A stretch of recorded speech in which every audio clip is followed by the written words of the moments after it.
So he still swims? Not at this time.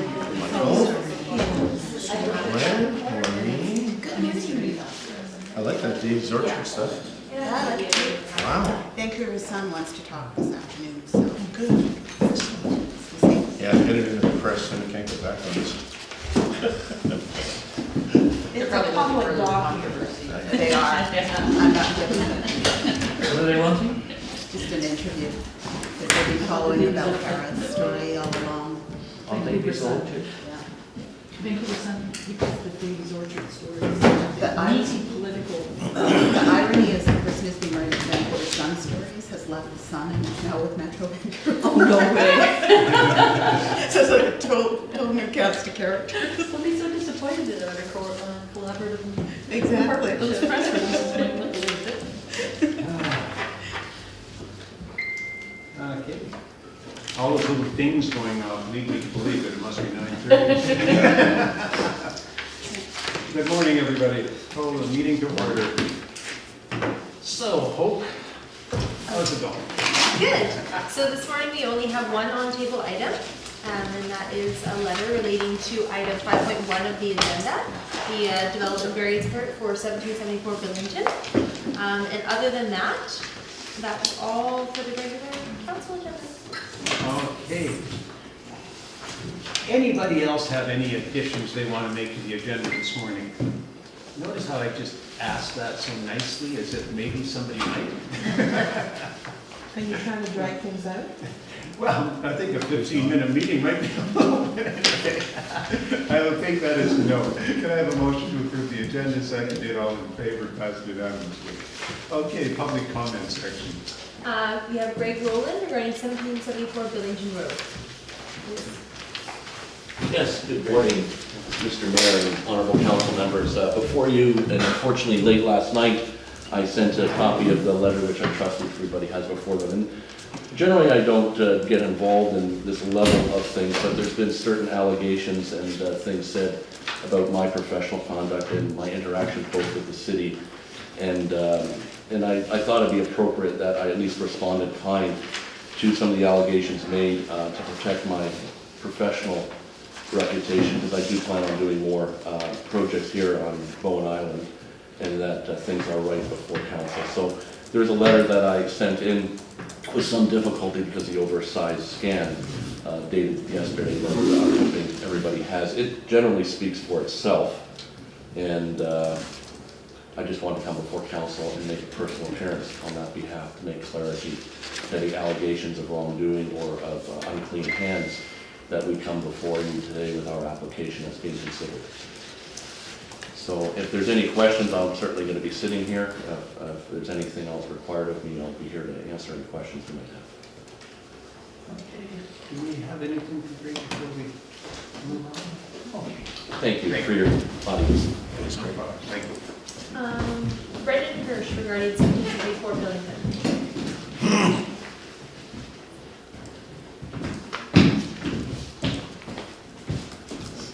Good morning, Mayor and Council. I'm Brendan Hirsch. I'm here today with my family to show our opposition for the DVP application before you at 1774 Billington Road.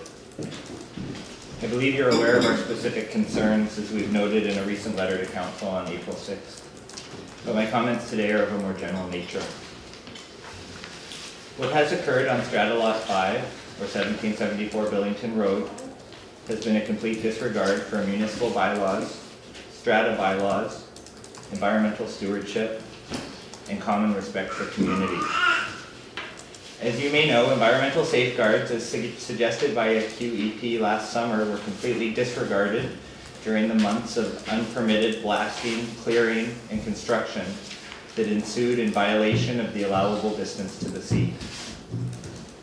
To now believe, as you are being asked to, that this professional builder-developer couple had no knowledge of simple building requirements, such as knowing with a survey where their proposed house is being built, or knowing what the local rules are that govern such construction, is disrespectful to all of our intelligence. I will tell you that 1 year ago, my wife and I, neither of us professional builder-developers, were able to understand the rules perfectly well simply by reading them on your website. What has transpired to date and what is proposed before you today has been devastating for my wife and I to witness. As a young couple building our first home next door, we assumed that the rules governing this island, those same rules that we built in accordance with, would likewise be there to support and protect us and to preserve the beauty of the shoreline. You are left now with a proposal in front of you for a carriage home and main home, which from our calculations appear to be a combined greater than 5,500 square feet of buildings that will create more than 3,000 square feet of walls facing the water. And all of this to be pushed nearly 20 feet forward into the allowable distance to the sea. I will say that when we chose our home property several years ago, we never imagined that this council, representing this island's people, would allow this mega home compound to be built with an exception to be closer to the sea. Hanging over the most beautiful of sunset beaches, a 3-story house, a 2-story garage, and what appears to be a 264 square foot retaining wall will be an affront to all who see it. For council to approve this variance request is for council to set a very scary precedent for future development on the north of Bowen. With the message being that one should do as the Zane Rowland couple has done.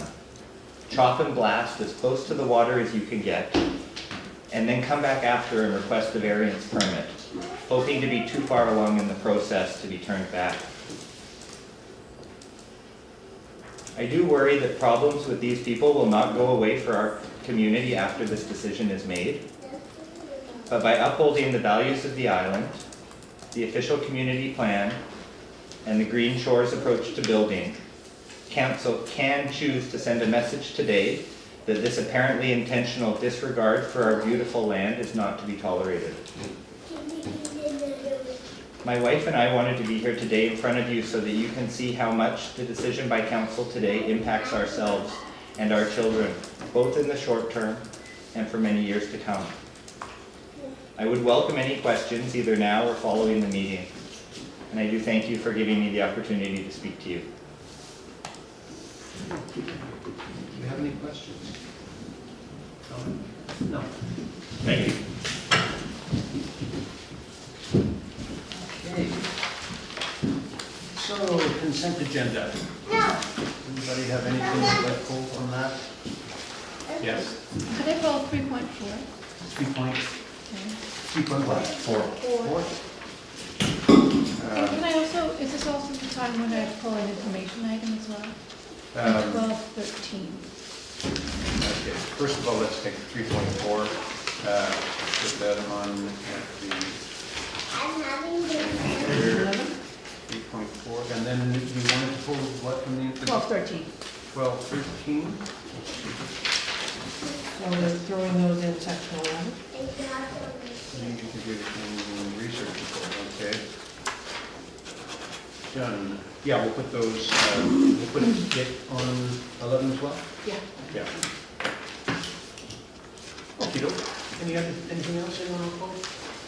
Okay, so motion to approve consent agenda, seconded, all in favor, passed unanimously. Okay. Stop.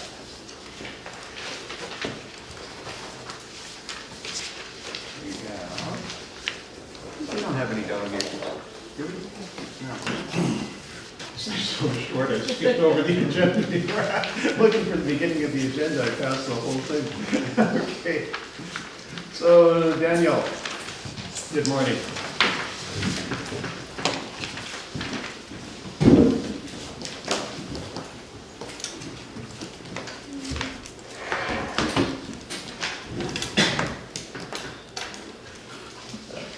Thank you, Mayor and Council. I'm here today to present a variance permit for 1774 Billington Road. The variance for Council's consideration.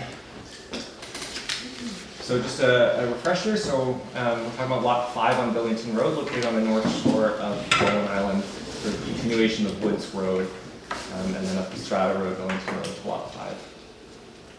In terms of the land use bylaw, it's in the RR1 zone. And so in particular, relevance for this application is that we've got setback from the C regulation. So we require no part of the building or structure sited within 30 meters of the natural boundary of the sea, except for, and then we have this exception where you can be based on the minimum setback of your neighboring property. So the minimum of 15 meters based on the calculation of the average of the existing setback from the natural boundary on the lot on either side of the subject lot. When one lot's vacant, you choose it as a 30-meter setback.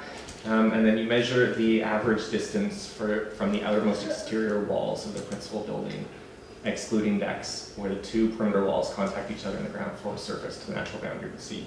So this is sort of this variation that's built into our bylaw that allows somebody to build closer without needing a variance. They can just follow the land use bylaw, and it contains sort of averaging provision. So when we look at this property, on one side it's vacant, so the 30 meters, and the other 18.5. Sorry, give us the average setback requirement of 24.25 meters. In terms of what's before you, there's a house proposal that's before you to be a minimum of 20.47 meters, so that's measured from this midpoint of the house to this area of the natural boundary, and a proposed deck to extend into that setback to be a minimum of 17.9 meters from the sea. So as part of this application, staff requested and got an environmental report. So one was submitted initially prior to work starting, and then one was submitted February 28th. Made a series of recommendations in terms of how to proceed with this application. So there's some recommendations in there that are captured in the variance permit that's before you. To do with removing woody debris, covering exposed soils, sediment fencing to be installed, and removal of the spilled shot rock on the seaward side of the proposed retaining wall.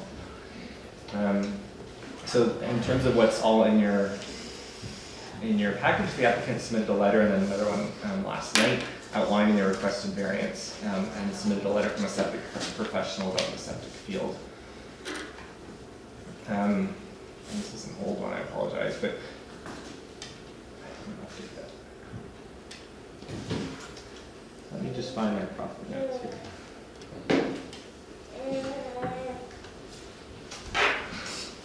I'm all well clustered.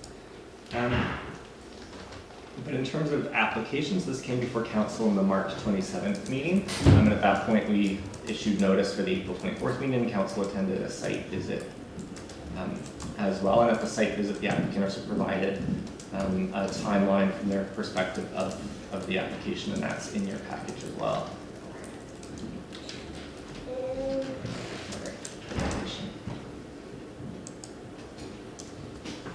And the recommendation before you for the report is that council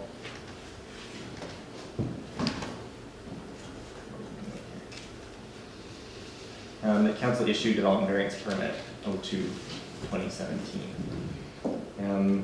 So that's the end of the presentation that I have. While I look for my further notes, but I'm happy to answer any questions on this application. Okay, we'll start with Allison. Can you go back and put the map up? This one.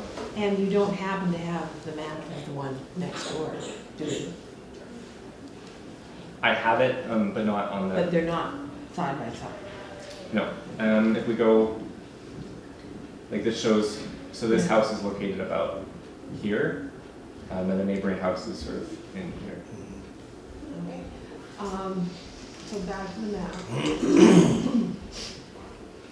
So the dotted line is the setback. The dotted black line is the required setback line. That's the calculation based on the average. Yeah, that's the 24.25 meters. So one of the corners is in and the other one isn't. And that average setback is just done at the building permit stage. Yeah, so that's if somebody came and wanted, without needing a variance to council, but just wanted to build, they would be able to build based on the average of the neighbors. And that would be a building permit. They'd say, based on the land use bylaw, I can build. So part of the issue here is the fact that they started construction without applying for the building permit. Because it had, So now we is get a there, building permit.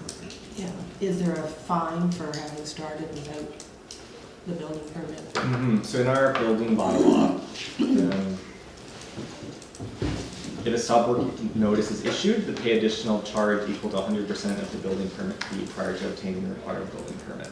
Okay. And the Alan Whitehead report, the first one,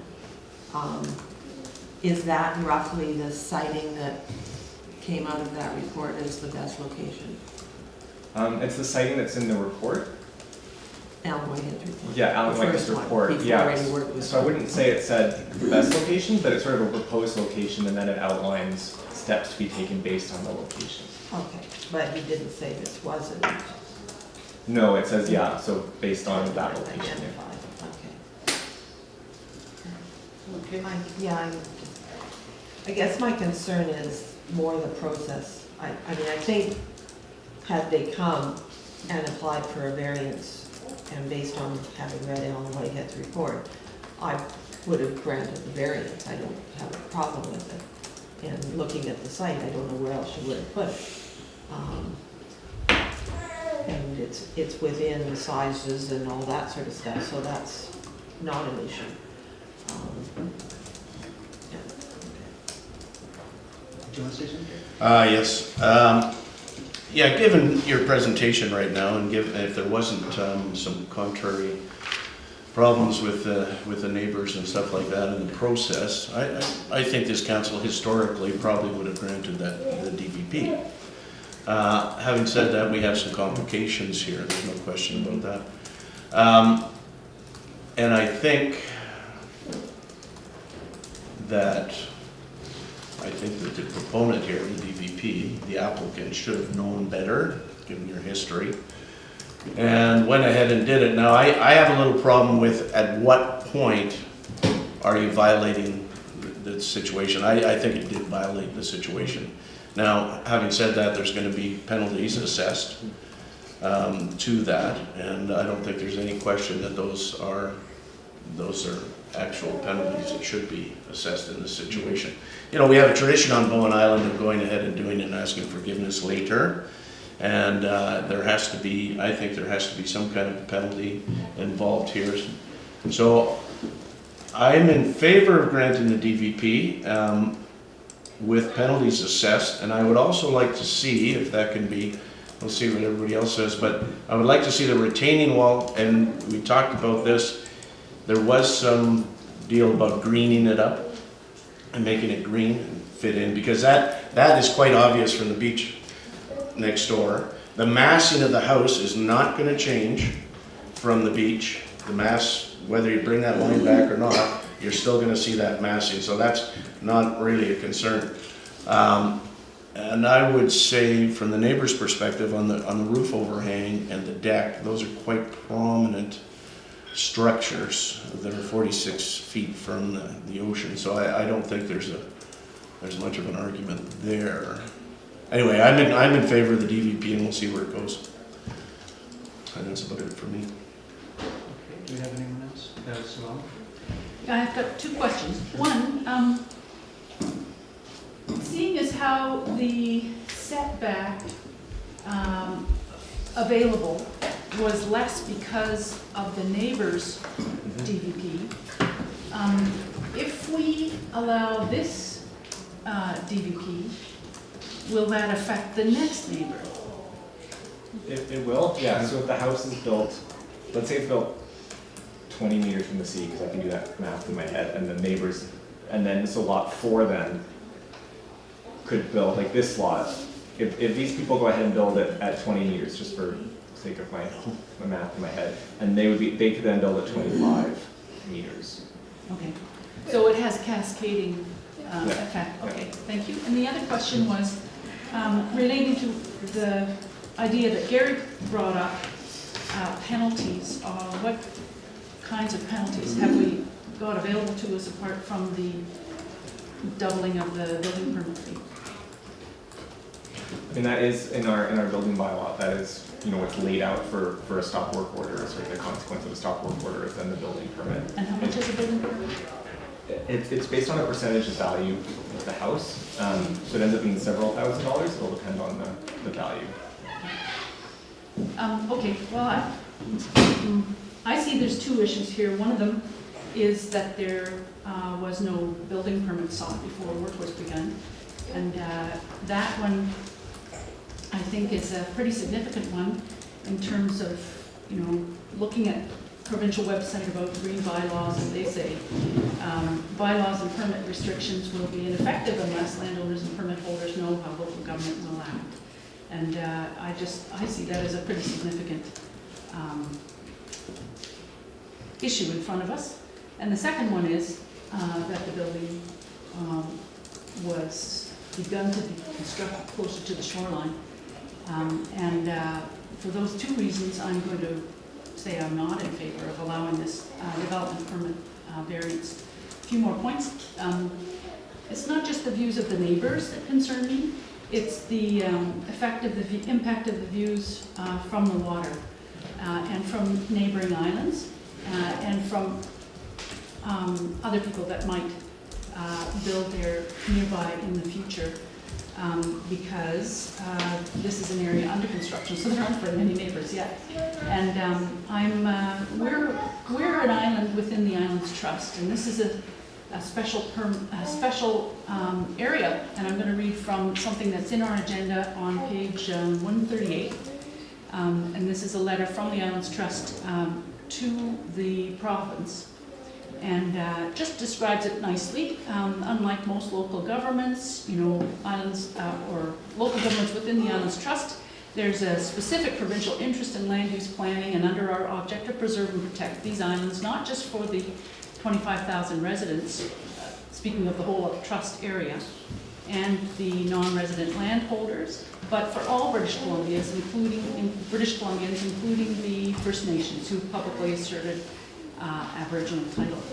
So to me, as an elected Islands Trust trustee, this is not in the public interest to issue this DVP.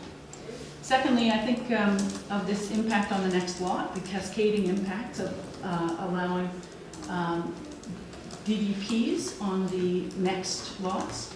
And third, I think it's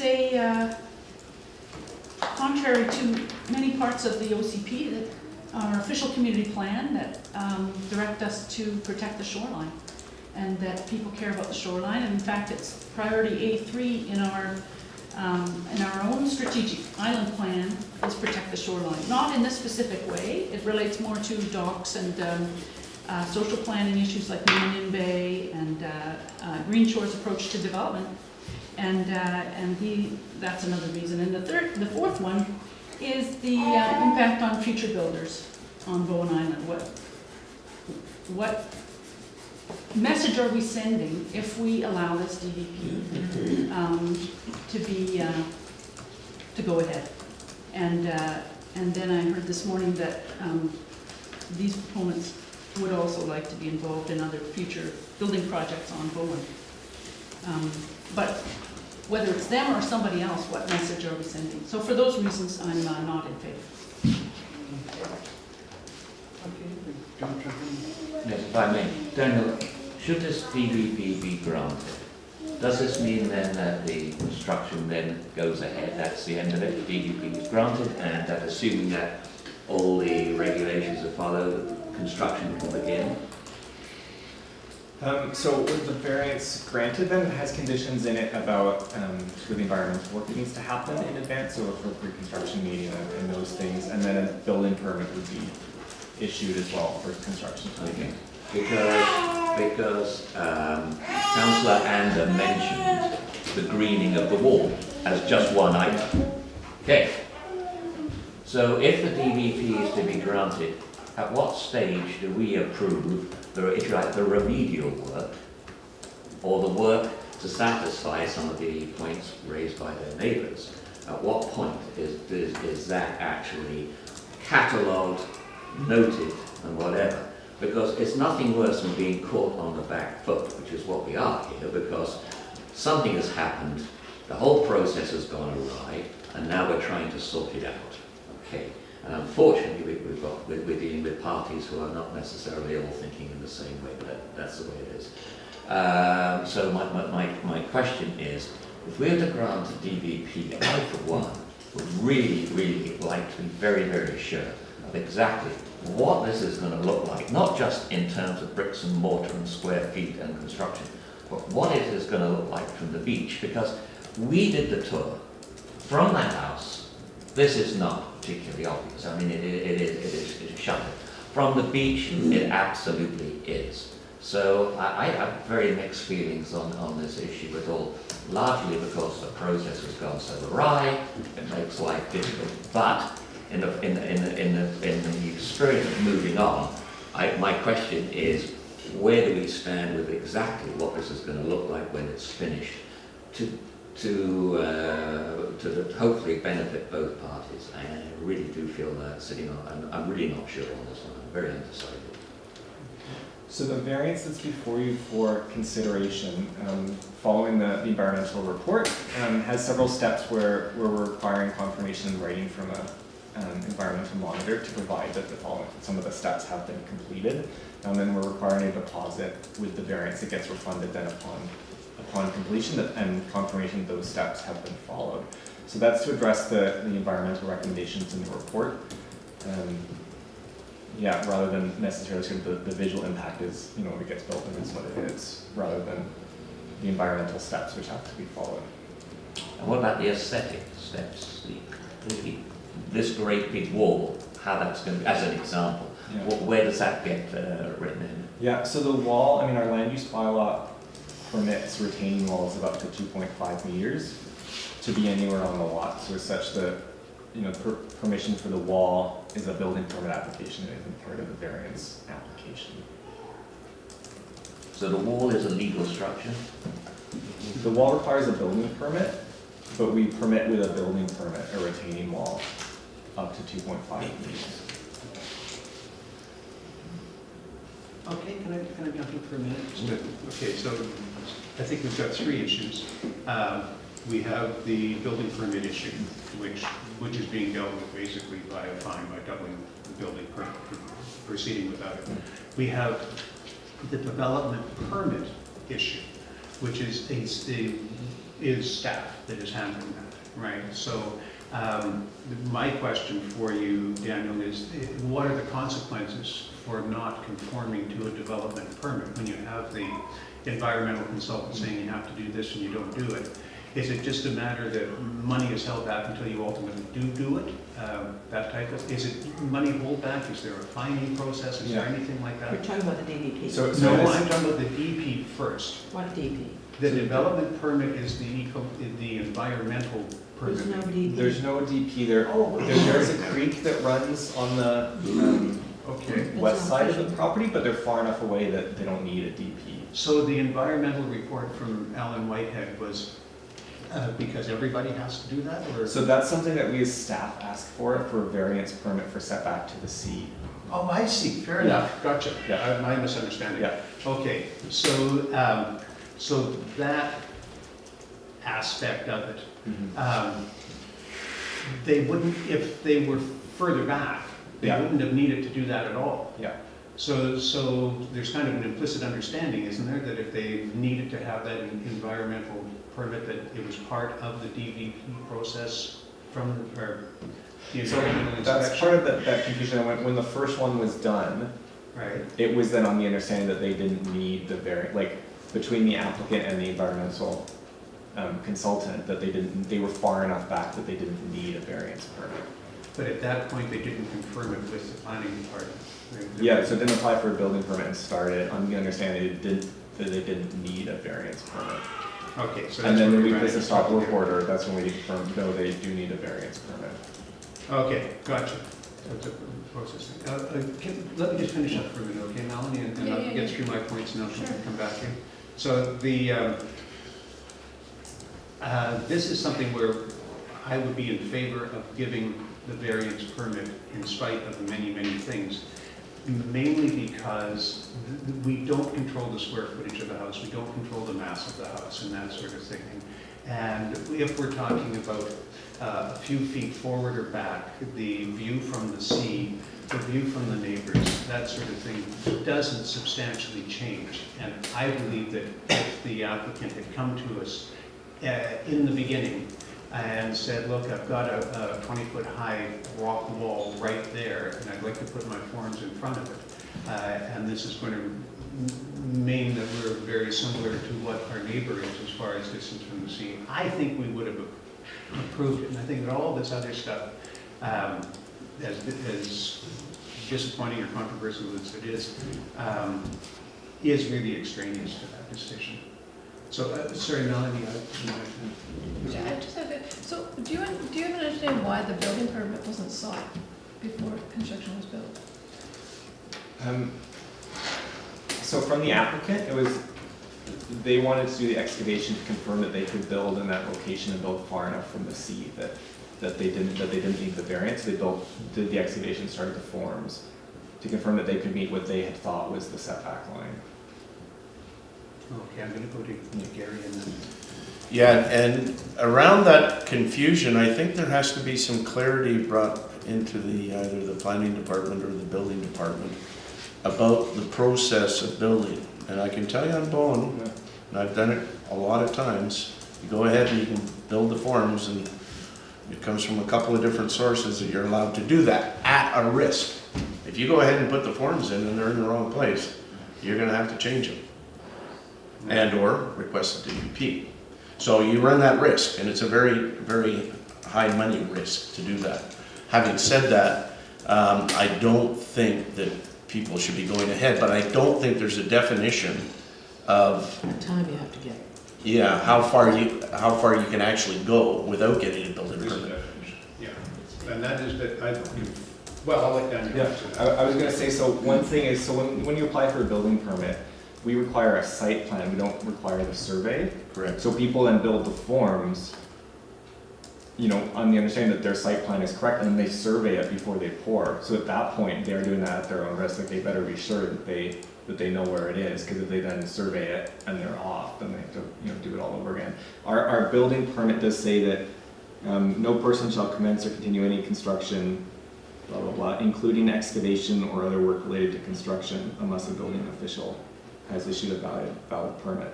So I'd say excavation and other work relating to construction. So we should be issuing a whole bunch of stop work orders and fines then.